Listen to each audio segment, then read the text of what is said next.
Welcome to the Hacking Your Health podcast with Ben Canning and Dave Kennedy. Two guys heading out to hack body, mind, business, and beyond. We are here to provide a single source, bullshit-free guide to understanding your body and how you can live better for longer.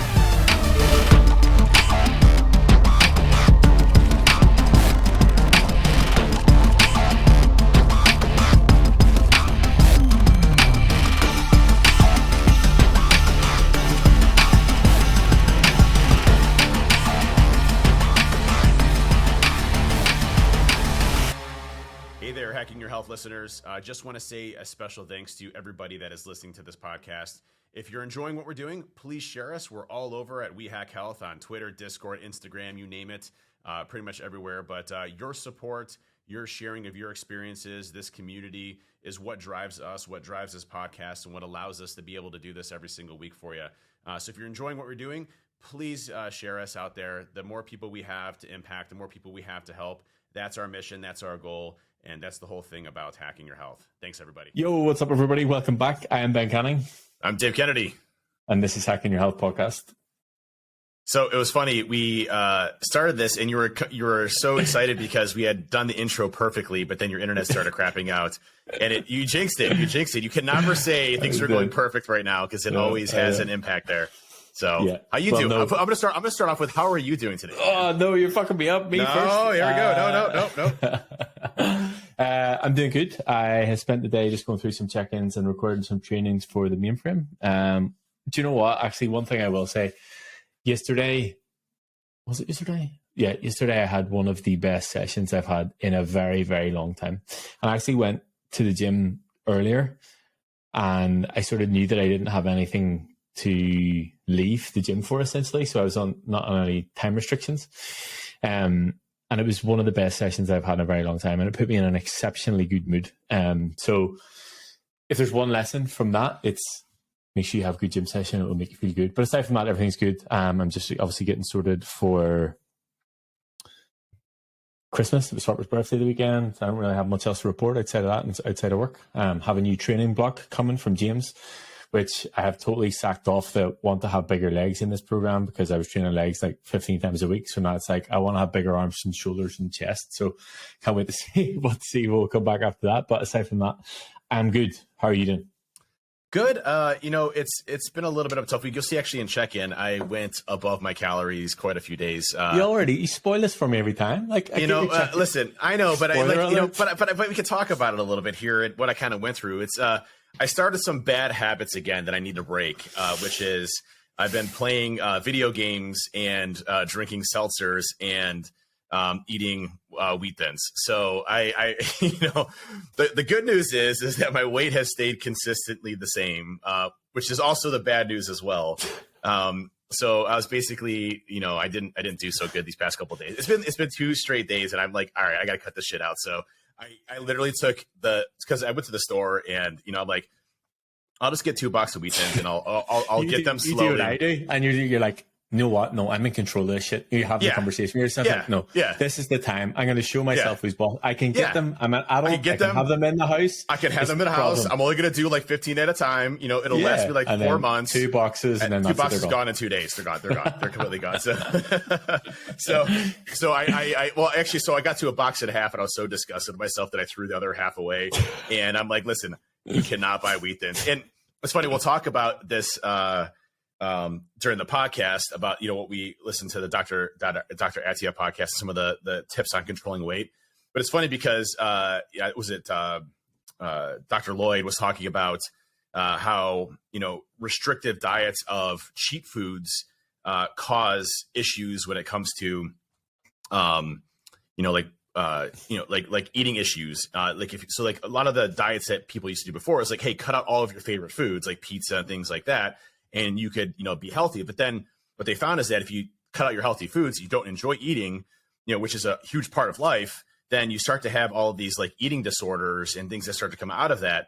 So for me though, I think it's safe to say that I just cannot have wheat thins in the house. It's just not one of those things that is controllable in any way, shape, or form for me. So it's good though. I had a little bit of back soreness on Monday, and I pushed Orange Theory to Tuesday, and I was feeling pretty good then. And then I pushed my legs day from Tuesday to Wednesday, and I'll tell you, I had an amazing legs day today as well. So it was a very solid. All those weekends definitely contributed to an amazing leg session today. I was on a different tier. But what's fun about what I've been doing is, you set the training program for me, a few months ago, and I really love it, how it's all spread out.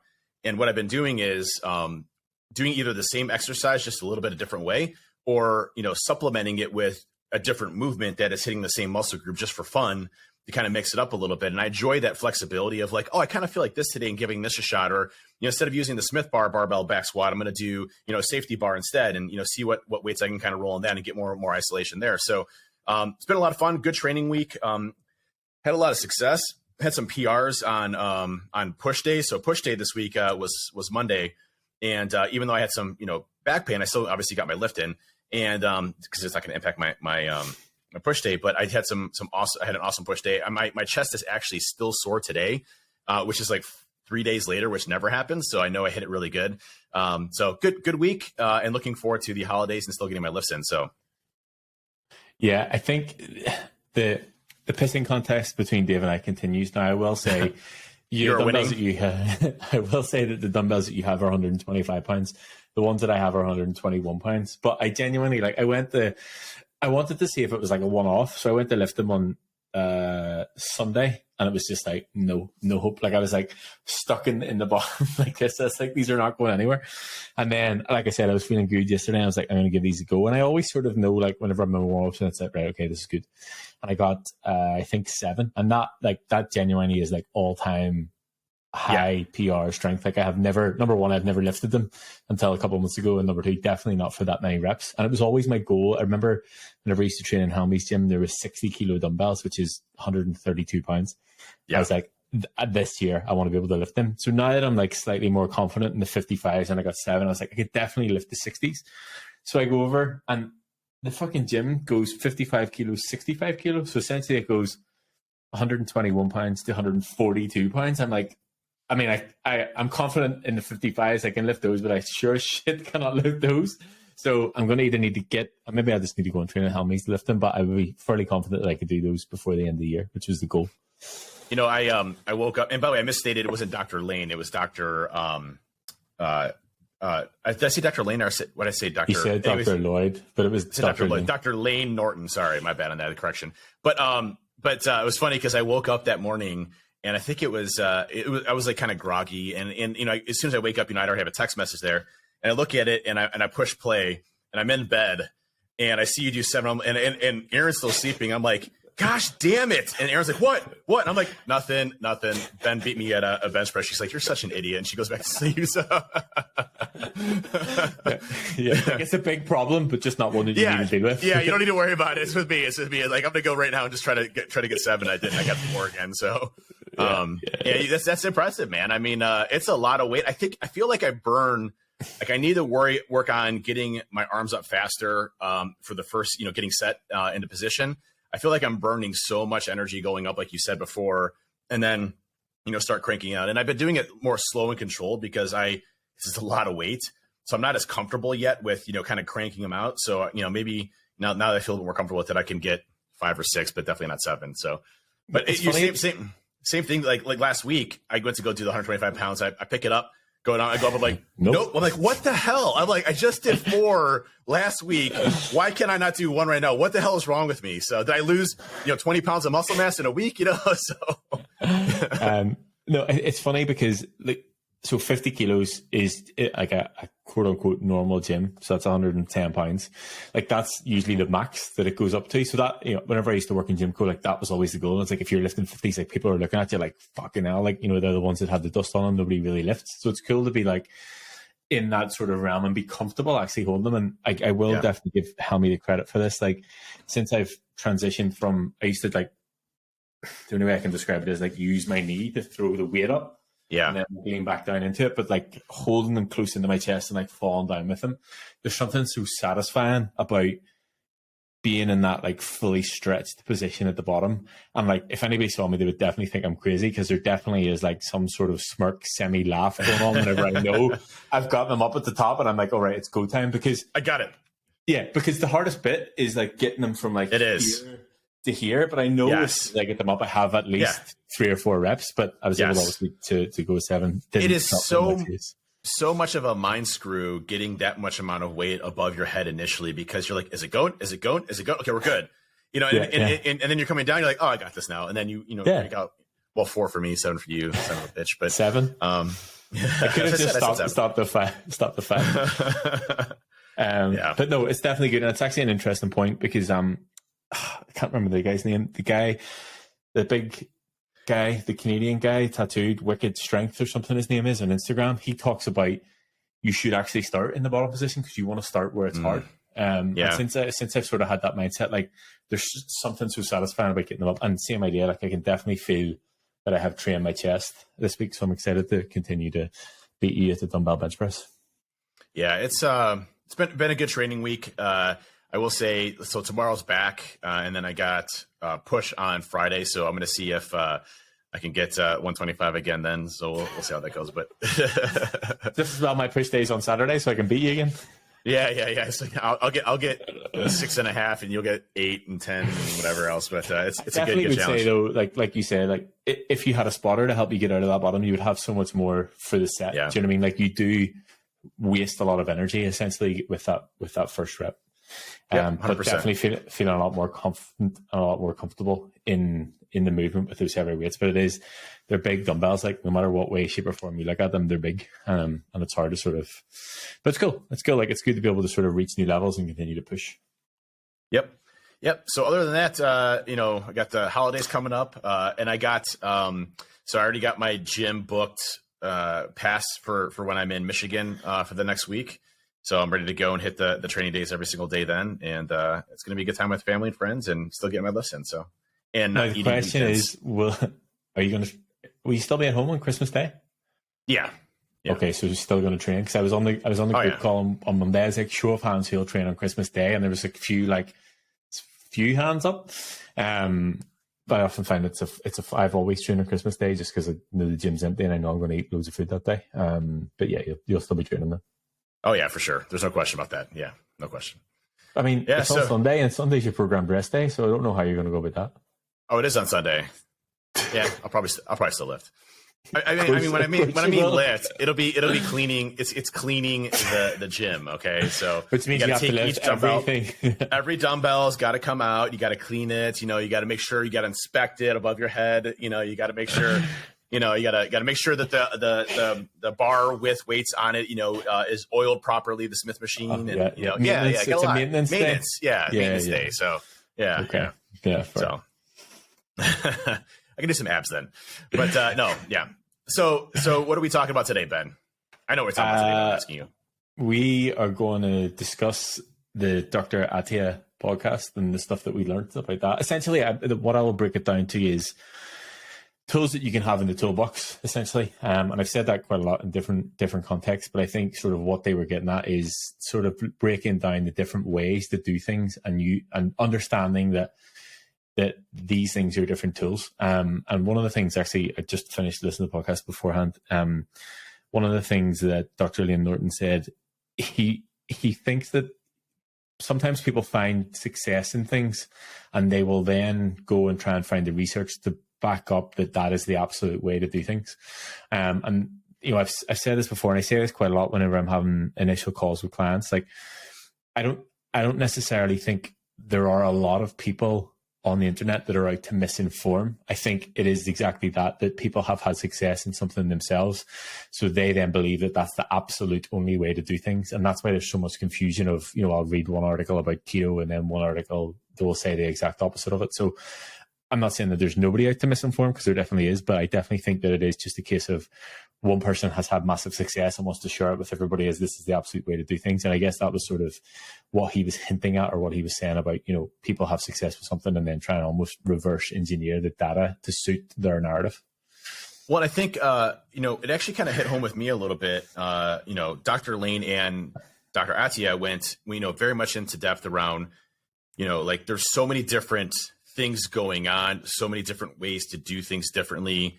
There's no empirical way of saying this is how you have to do it. Same thing for like form and technique. I'll get critiqued on form and people don't understand that I'm 6'4", and maybe I have a back ailment or something else. And I, work around those with different exercises or movements, but it has to be their way. Right. And I think what Dr. Lane was saying was, listen, the people that are the, like the health and fitness influencers out there are the most toxic typically in this field, because it's their way or the highway, right? When there's multiple ways to tackle different things. I remember I got shit because I was doing a Smith machine back squat, and I was using the wedge so that I could do quad isolation. And I got the question of, why are you using a wedge? I'm like, well, because it helps isolate the quads. They're like, well, why would you want to isolate the quads? I'm like, so I can isolate my quads. And he's like, that's stupid. I would just do a squat. I'm like, well, that's your opinion, but it works good for me to isolate my quads. And I like getting a good burn on my quads. And I already have done an ass ton of deadlifts and leg curls and everything else. My glutes and hammies are jacked. So, I want to focus on my quads. There's nothing wrong with that. There's nothing wrong with focusing on my quads. So, it's that toxicity, I think, in this fitness industry that is a problem, because people get into these locked silos, and it's no different than politics or, information that you see on, social media. You get into these groups, keto and intermittent fasting and macro restrictions and everything else. And there's so many different ways to skin this cat that it's not to say that one way is the best way of doing something. It's just different, and whatever works for somebody may not work for another person, And I think that's what's really cool that you get to experience, Ben, is that from a training perspective, you have to come up with so many different ways to customize a program for a person. Not every program is the same across the board. Whether it's how many training days, what their goals are and objectives, what type of gym equipment they have access to, what type of food they have access to, times of day that they work out. There's so many different variables that go into what makes up your fitness routines that not everybody is the same. And I've noticed myself doing this too. I'll get defensive sometimes when somebody's like, hey, you should be doing it this way. I'm like, well, and it's not to say that my way is the right way, but the way that I'm doing it works for me. So yes, I'm going to say, no, this works for me. I'm going to continue to do this way. That's cool that it works for you that way. But, I do get defensive sometimes, and I need to check that in place, saying, listen, my way isn't necessarily the right way. And it may not be the best way, but it works for me. And we all have to be very conscious of that, saying, listen, we're all learning, we're all getting better. We're all trying to figure things out. What works for you may not work for another person. And just being that humility and humbleness to learn from other people and get different perspectives. And that also ultimately makes you stronger from a knowledge perspective and everything else. So I think what I liked about Dr. Lane said, he's like, I'll admit when I don't know what I'm talking about. He's like, if I don't know the answer, I'm going to say, hey, I don't know this answer. And he said it multiple times. He's like, I'm not up to speed in that study, or I don't remember the stats of that study, so I can't comment on that. So he didn't try to fudge his way as an expert into those areas because he wasn't familiar with the study. He very much said, hey, and by the way, he is a very direct individual. Have you seen his Twitter feeds? He's not the nicest guy in the world when it comes to, he doesn't sugarcoat anything. He'll be like, like I think today he was like yelling at someone that is a TikTok advertising company, but it's like a person. And he's like, don't ever go with this person. He tags the person and he's like, they're total shit. He's like, they're worthless, bad ethics, don't ever. I'm like, wow, okay, that's a pretty direct person right there. But, at the end of the day, we have to have some humility when it comes to learning from other folks. But at the same time, recognize that your way may not be the way for somebody else. Yeah, I think the one thing that kept coming up, and this sort of, it backs up if anybody ever asks me a question, whether it's in a check-in or on a call or whatever, like the first response is usually, it depends. And it's sort of, what he was saying is like, they're essentially, whenever it comes to managing your trainer and managing nutrition, essentially there are no absolutes, and there's no like, this is exactly the way to do it. Or it's, what he was sort of saying about the fitness influencers, quote unquote, was they say, 5 things you should never do, or 5 things that you have to do. And it's like, it's not necessarily just as easy as that. And obviously in that realm and in that world of social media and being a quote unquote influencer, like you have to sort of sit on the extremes because no one really gives a shit about the person who's sitting on the fence in the middle. So you have to be quite opinionated in either way to sort of gain and get attention. And I think that they're the sort of people he goes after, and they're the sort of people that he will bring down. And I sent you a screenshot of the tweet during the week. So I tweeted about decisions and owning your decisions, something around if you're going to get pissed at the Christmas party, that's your decision. It's not peer pressure. And I got a very nice reply saying that if you're going to, I don't know, I'll find it. If you choose to screw around in school and decide to be a quote unquote fitness influencer to people who are smarter than you, that's also a choice. Own it. And the same way that you get triggered with the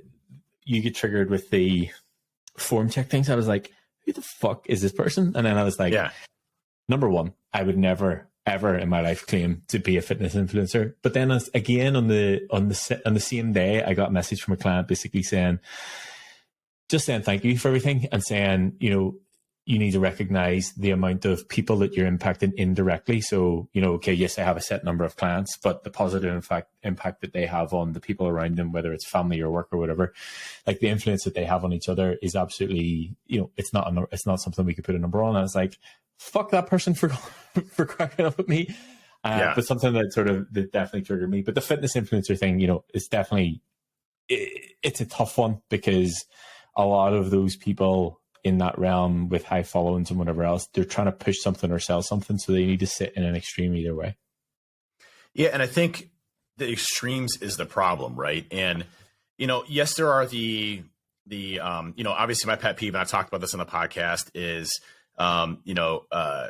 form feedback when it's not, asked for, right? Like I hate that. I just really, it really bothers me because I don't think I've had one good form feedback, by the way, from somebody like early on, maybe, when I was first starting off, but like, people just don't understand, what they're talking about or can't see all angles. It's such a, anyways, I digress.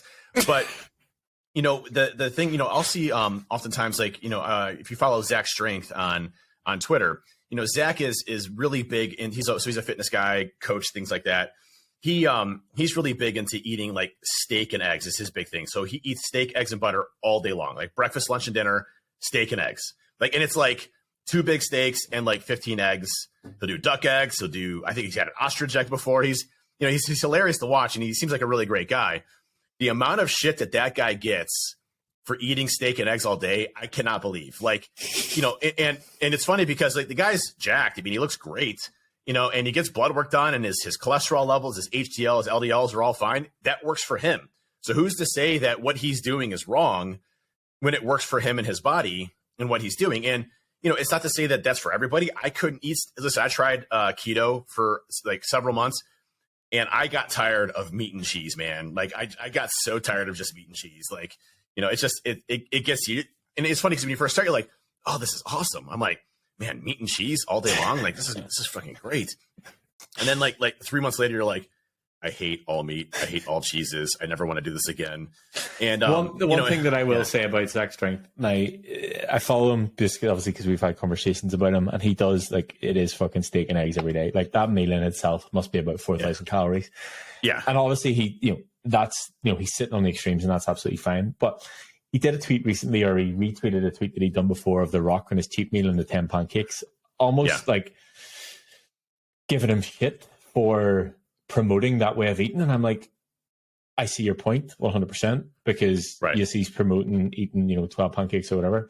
Number one, he weighs about 280 pounds. If he wants to eat 10 pancakes, he's probably not even going to touch the sides. But number two, you're also promoting eating like 4,000 calories per meal and eating fucking steak and eggs all the time. So it's like, okay, I get the point, but you're doing the same thing on the other side, essentially. Yeah, it's the various extremes, right? So it's not to say like The Rock's way is wrong. It works for The Rock, right? And it was funny because what we're talking about with the Dr. Attia podcast. So there's a podcast called The Drive, which we don't mention a whole lot on here. We listen to because you don't like Dr. Attia. Well, Dr. Attia uses the term. I'm going to double click this, and luckily he didn't use it once in this entire podcast. So like I was good. I didn't have to shut up. And listen, if anybody meets me in real life and they say, "Hey, I'm going to double click this," I'm going to immediately like cut the conversation and walk away. I'm done. Like it's over. Like that's, like I have these weird stigmas, and double clicking on something just doesn't make any sense to me. But I'll just tell you a really quick funny story. We had these investors come in and, from Binary Defense, and they started using the word, I think this is why I have such a bad connotation with it, but they started using the word double click in all these like big management meetings. Right. And we didn't go with these investors, but it caught on like wildfire in our company. So everybody started using double click. I was hearing everybody use it. Like, let's double click on this really quick. I'm like, son of a bitch. I'm like, stop saying that. Like, don't, it's banned. Like, I'm going to put a policy in place in the company. You can't say this. So anyways, like a swear jar.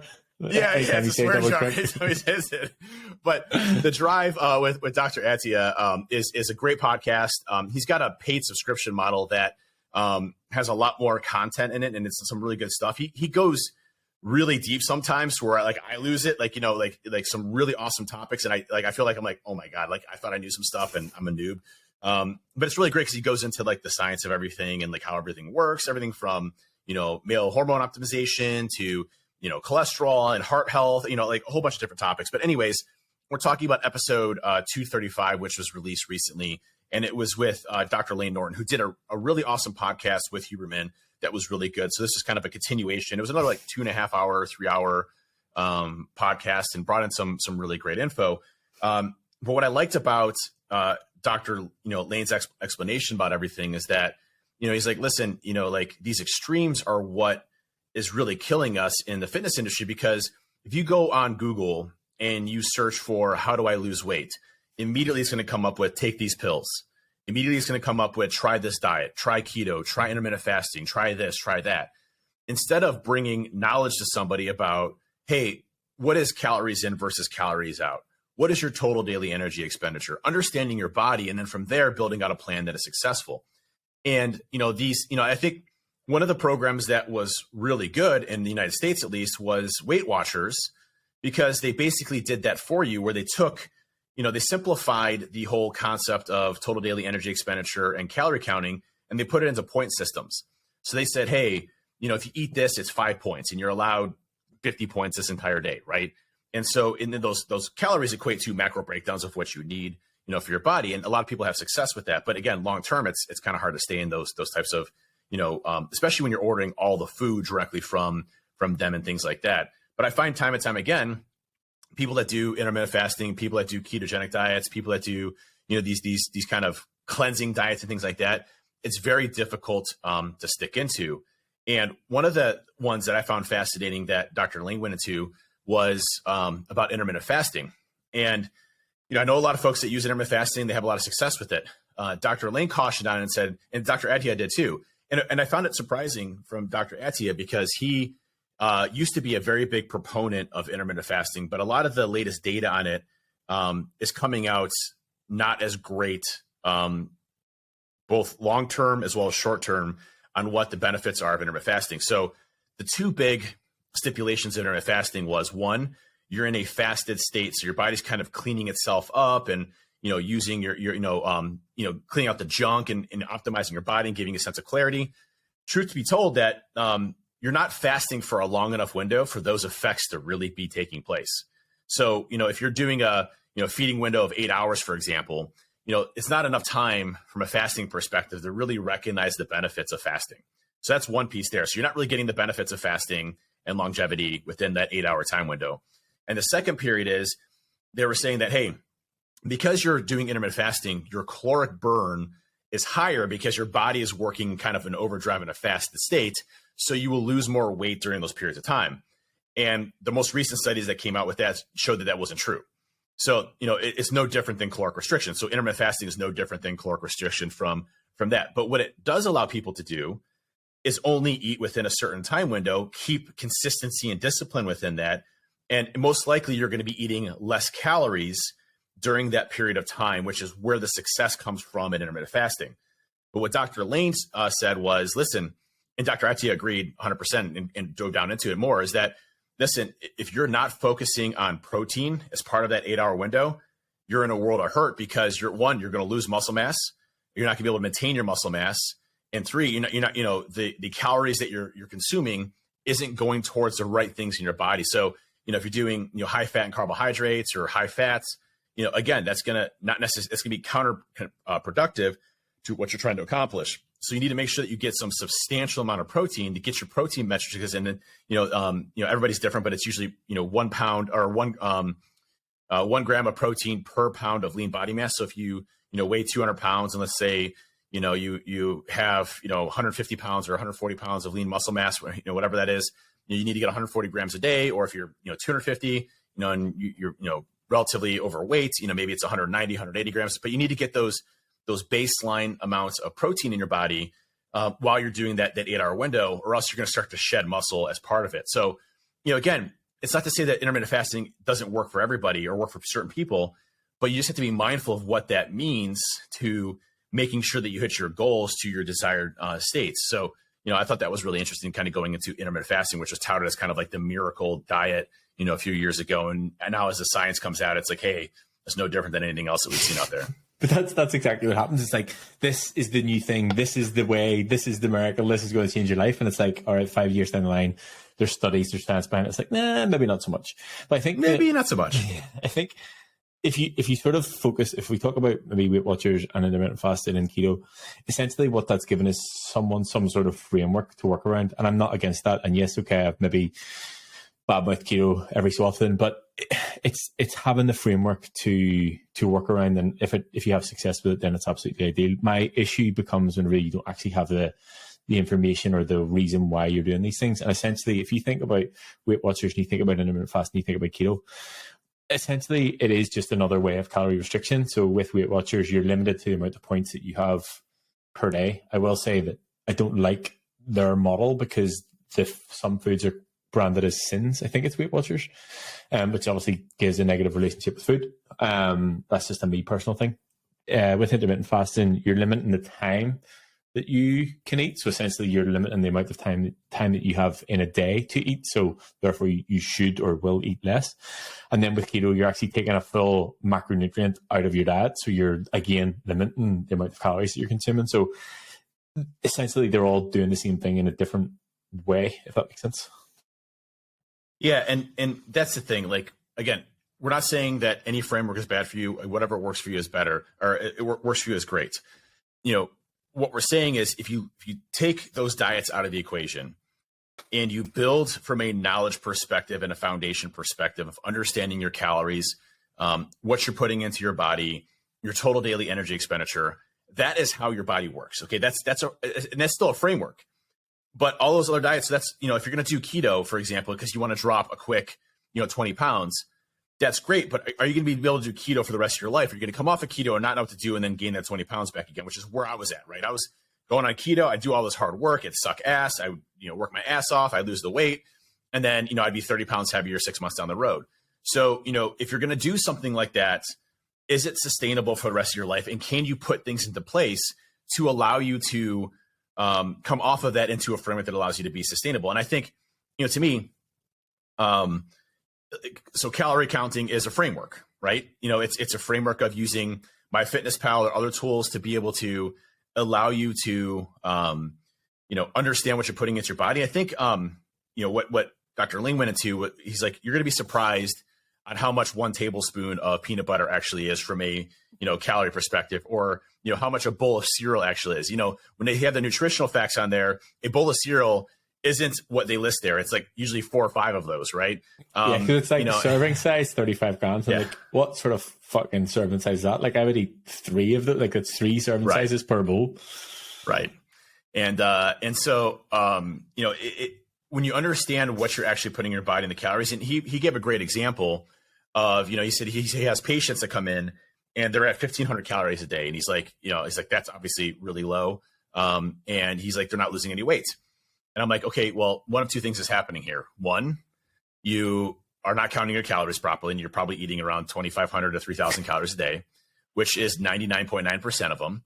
And then, or 2, you actually have a medical disorder that's causing this issue, which is 0.01% of the people that run into. I think it's been 1 case out of all the, so he goes into that and he's like, let's track your food and actually measure and weigh your food as you're going through and do this just for like a week to see what you're actually putting in your body day in, day out.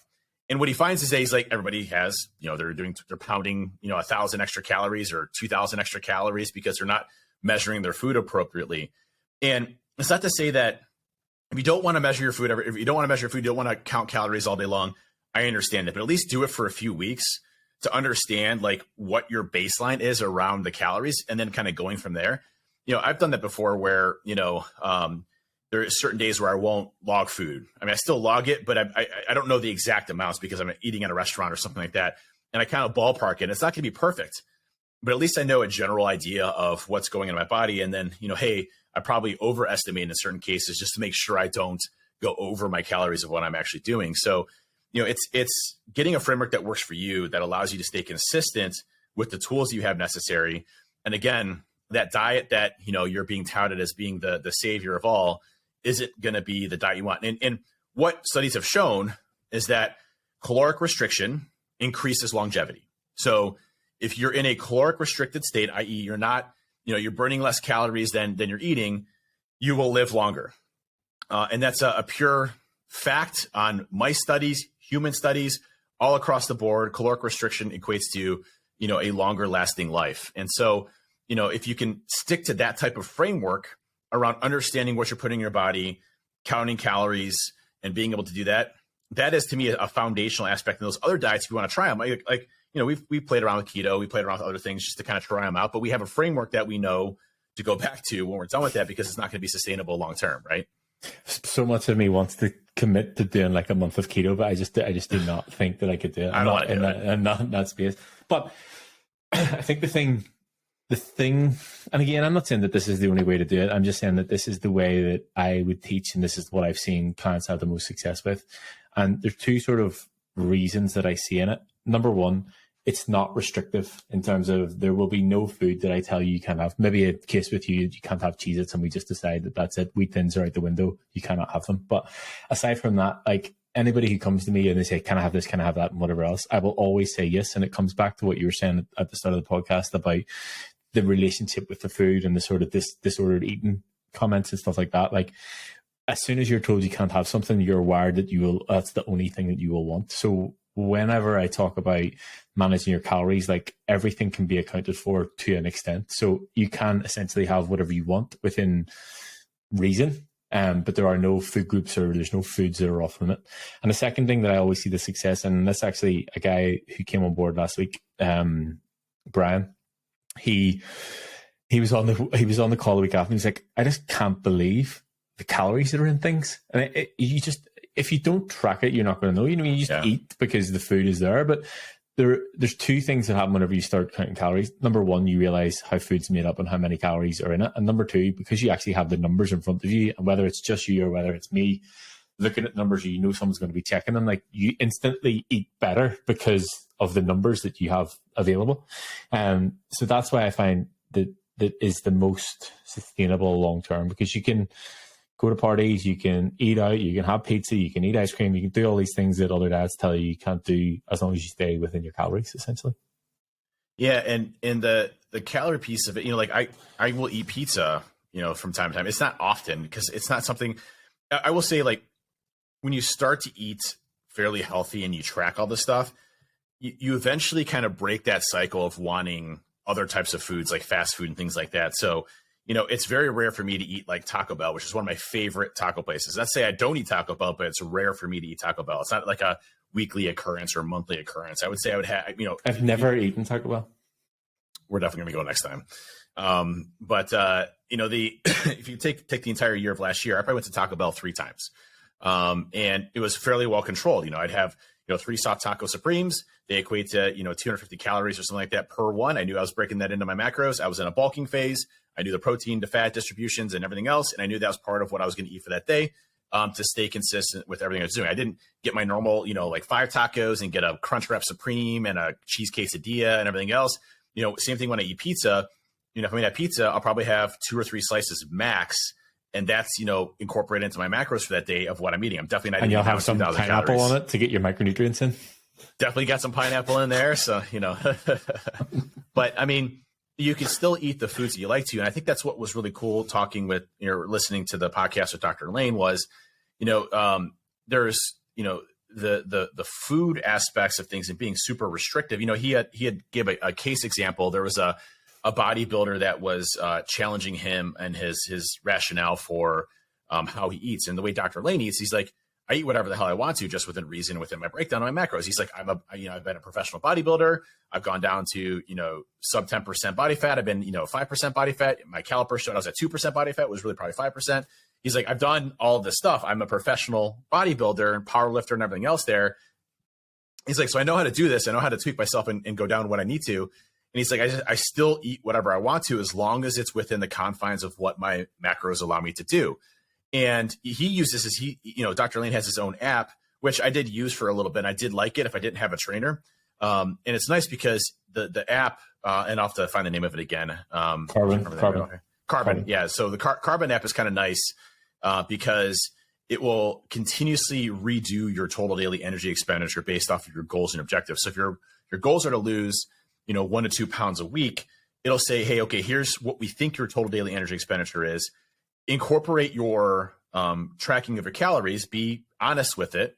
And then did you lose that weight or not that week? No. Okay. We're going to readjust your total daily energy expenditures and drop a few hundred calories to get you to that point. So, and it tracks your weight and everything else and automatically calculates, what you need to do from a calories perspective to get to those desired results, and recognizing that this changes over time because, if you're 250 pounds right now and you drop 30 pounds, your total daily energy expenditure has 30 pounds less that it's carrying around. So your calories have to decrease because you're not exhuming as much or pushing as much calories in as possible. So it's a nice program to do it.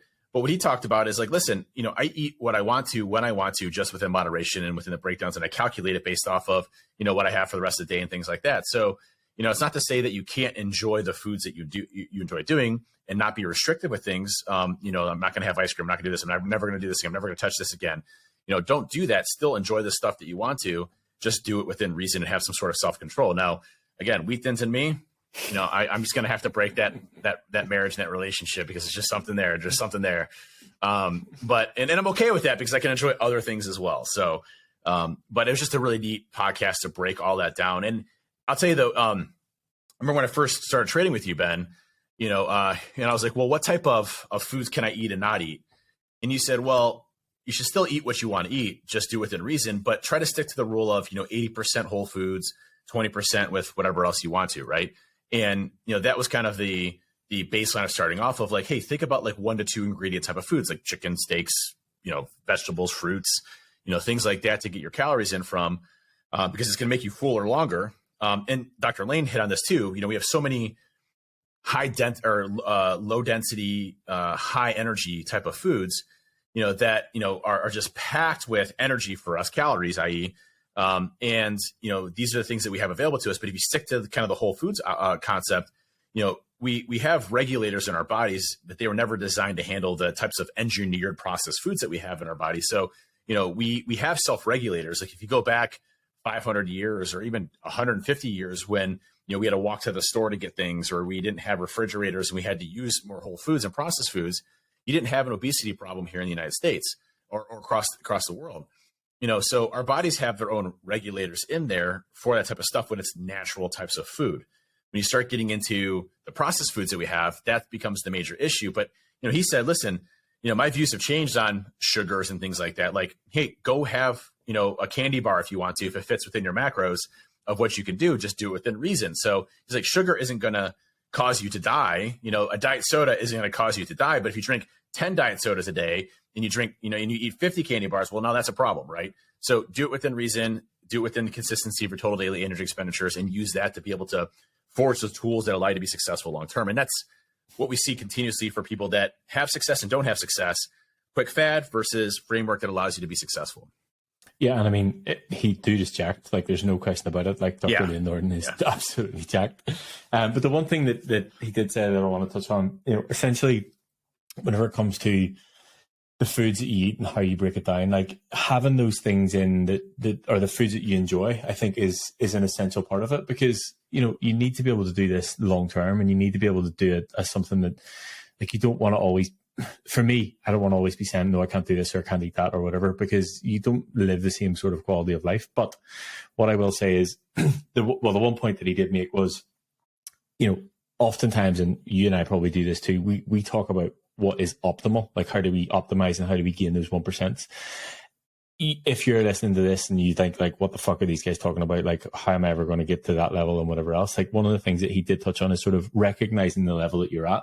And, you know, it doesn't even necessarily need to be so specific in terms of looking at macros. It could just be a case of, okay, I just need to start tracking my food and, you know, eat more whole foods and eat less processed foods. And, you know, depending on, you know, where you're at, you know, what your struggles are, whether it's overweight, whether it's diabetic or whatever it is, like, it doesn't need to be optimal. It just needs to be better. And sometimes, you know, I think he said, you know, even sort of 50% close to optimal is going to be better than the situation you're in now. So sort of recognize where you're at and don't get overwhelmed with all the, oh, but I need to do this, I need to manage that and track this and do this. Like, just start doing something that is going to make you feel better and realize that, you know, a year down the line, 2 years down the line, you can start to really refine what you're doing. You're on mute. My bad. That so close. I got it. I almost did. What I also thought was really interesting was just how these small steps have such an impact on your overall health. So you talked about the studies around steps. When they said just getting 8,000 steps a day, 8,000 is the number. You know, everybody says 10,000, but actually 8,000 is the number that all the studies show have substantial benefits on longevity, moving your body, blood, you know, health impacts, things like that. And if you do more than that, fantastic. It has additional great benefits to it. But just by getting 8,000 steps a day has such a massive impact on reduction of death, cardiovascular disease, longevity, cancer reductions, you know, ability to maintain control weight just by walking 8,000 steps. Like, seriously, like, everybody here can get 8,000 steps. So, you know, it's one of those things that you have to look at and say, can I just commit to something like that to start off with, and then from there gradually build up on? I also wanted to cover a study here, which, you know, it was funny because it was on the other podcast with Huberman, and he said the two biggest things that you could do to live longer, feel healthier throughout while you're aging, to you know, be, you know, have better mental clarity, to have more energy, is resistance training and nutrition. And I was like, that makes sense. Okay, that's, you know, it's not supplements, it's not, you know, a multivitamin, it's not an injection, it's not a certain surgery. It's you know, working out and you know, nutrition. So there was a new research study that came out of Tel Aviv, and this was just released December 19th of 2022. And the headline is, this type of activity can reduce the risk of metastatic cancer by 72%. 72%, that's huge.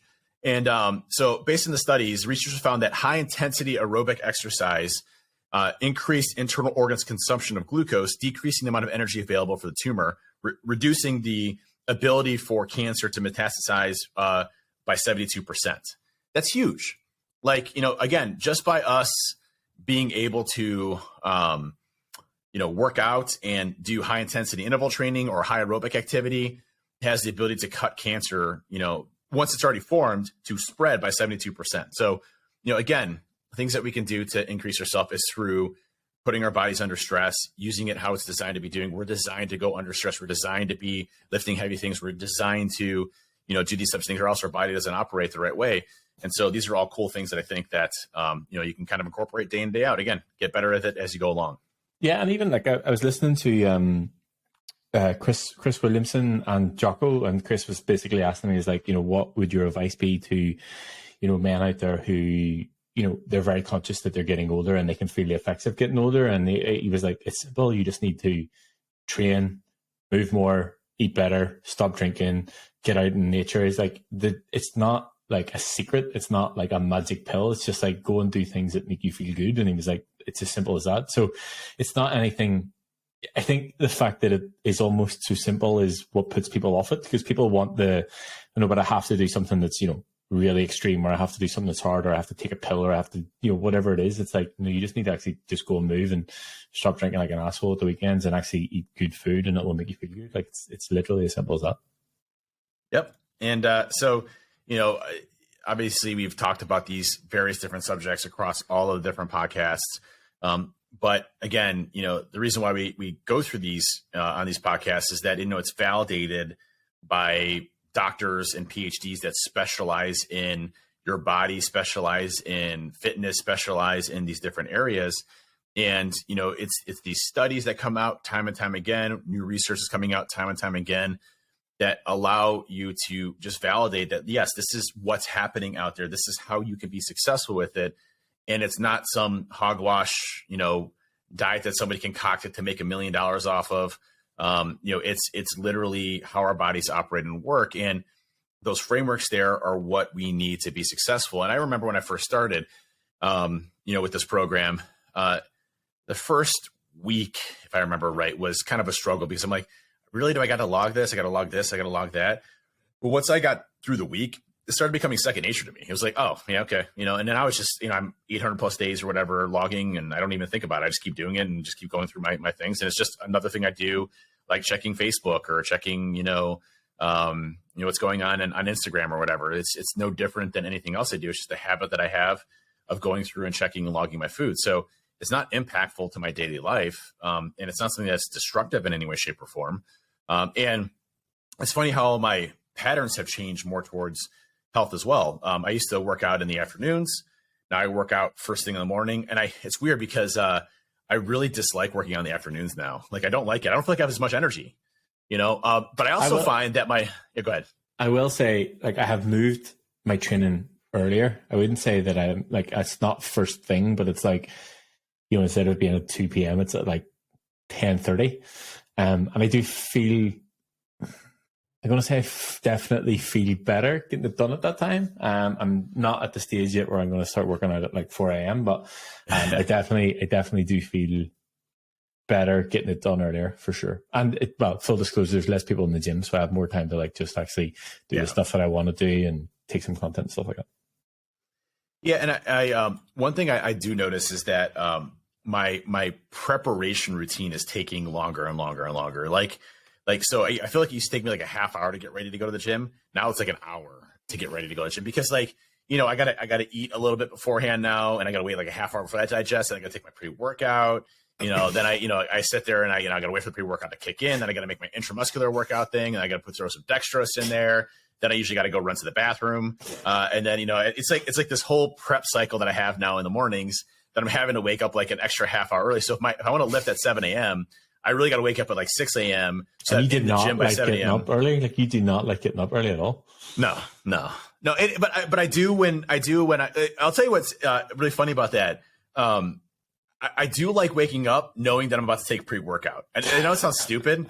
I know it sounds so stupid. But then I think about like pre-workout, I'm like, and how I feel like when I get like, you know, 300, 400 milligrams of caffeine, I'm like, oh, I feel great. I'm up and running. I'm like, so like, I know it's a temporary, you know, pain of waking up in the morning, but my pre-workout actually gets me past that hump. I'm like, oh, I'm going to have some caffeine here soon. I'm going to feel good. I'm going to get my workout in. I know it sounds really stupid, but like, and people say like, you know, pre-workouts don't work or whatever. That a little bit of, you know, that beta alanine flush that I don't feel it as much anymore with the itching, but the little bit of the itch and the caffeine boost, it's like a signal to my body saying, hey, time to get shit's about to go down. Yeah, shit's about to go down. So, you know, like there's no going, you know, away from that anymore, right? So, yeah, you know, I enjoy that feeling in the morning, getting ready to go. So, yeah, and I will. So that pre-workout, I know I've been down a rabbit hole with pre-workouts, but the Chaos Crew one that I got, although I do not like the flavor, it definitely has the desired effect. I've had to make it with like a very little amount of water and just neck it.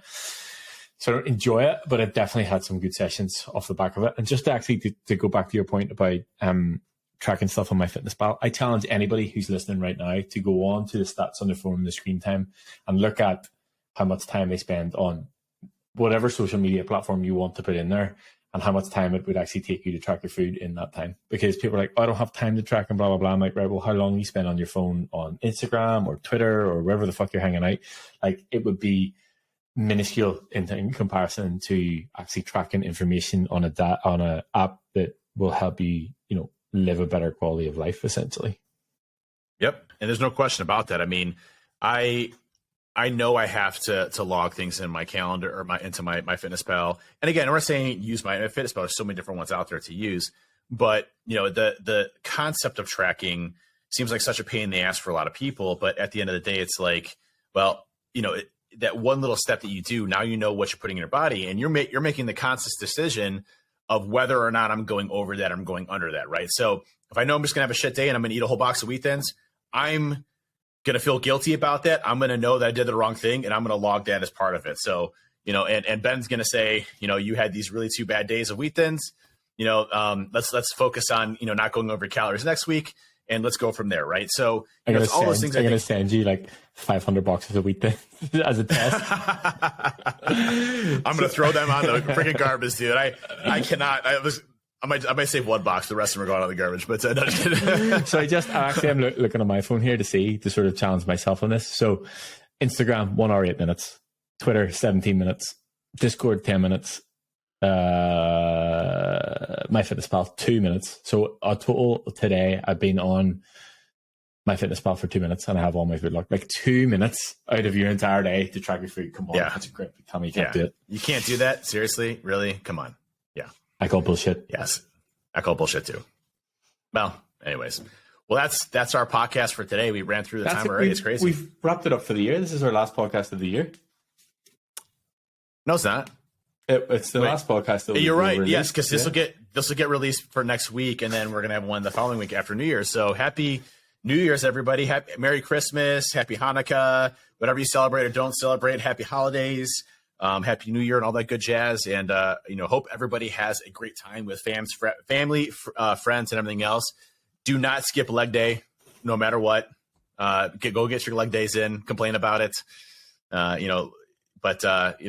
seriously, we appreciate the whole, family we have here with the Hacking Your Health crew. All of you folks that are sharing your knowledge and everything else. It's been an awesome year for us, growing and learning with everybody else, and seeing this community really expand and grow. So I look back at the past year as really kind of a catalyst in our industry to get people focusing on their health. And we've had so many success stories, what you're doing with the Hacks program, with the BC crew, the Discord server, everything else. It's just been absolutely amazing to see everybody's progress, and that's what keeps us motivated. I get so happy when I see people PRing, and David Boyd sends me a text message saying, "Hey, I just did a 700-pound leg press. I'm coming after you, bro."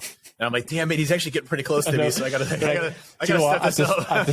At the start, it was a bit of a joke, but now it's like, oh shit! And even Mike with the dumbbells, I'm like, oh shit, they're getting close. Like we gotta step it up. It's like we can't just be comfort zone anymore. No. Like when Boyd first started, he's like, oh, I just did a 400. I'm coming for you. I'm like, dude, I'm at 1,000, bro. Come on. And he's like, no, I'm at 750. I'm like, oh shit. I'm like, he's not far away from me. I'm like, I gotta step it up. So I look forward to Boyd beating me in 2023. So the one thing that I want to finish on, I got a message from a client, Anthony Byrne. I have to use his full name because, long story short, the friend that got me into the gym in the first place is a guy called Anthony Byrne. It's not the same guy, obviously, but he basically texted me saying that the only comparison he can say as to how he feels now versus before he started is that he's lived his whole life with bad vision, not knowing it was bad, and then put on glasses for the first time and could actually see things. That jump from 140p to 8K is just indescribable in terms of how he feels, having lost, he said, 20 kilos or so.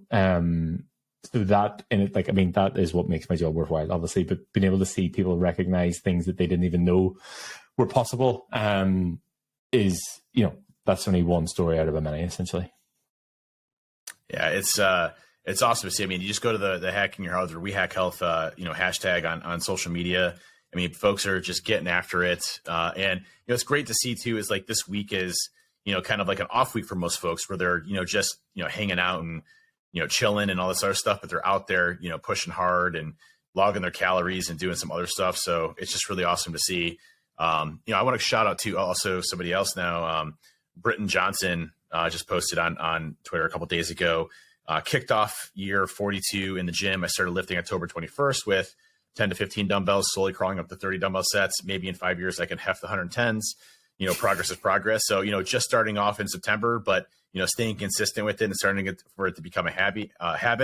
It's just cool to see these folks, start to take control of their own lives and desires and, everything else. So, and I also want to shout out to Tim Davis too. He posted, it's so me in this photo. He's got like 4 tacos in there from Taco Bell. And he said, yeah, it fits into my thing. And he has a breakdown of his tacos, it's 850 calories. And it's like, hey, if that's what I'm going to eat today, that's what I'm going to eat today. And I'm going to stick within my calories for it. More power to him on that, right? He's going to enjoy those tacos and eat the shit out of them and go from there. So Tim eats tacos every day. Taco Tim, like he's in the chat. Does he really? Yeah. So if you go into the Hacks Discord and the food channel, it's literally just tacos. Everybody's eating fucking tacos. It's like we need to rename this channel Taco Channel. Everybody, because of Tim, is eating tacos every single day. Yeah. But anyway, tacos sound kind of good. Yeah, fucking right. Thanks everybody for listening. Thanks for everybody who's been with us for the entire year. I'm looking forward to kicking off next year. See you in the Discord. See you in the hashtag @WeHackHealth. All that good stuff. See you made me start, so now I'm finishing. You're finishing. Do it. See you next week. See you next week. Happy holidays, Happy New Year, all that good stuff.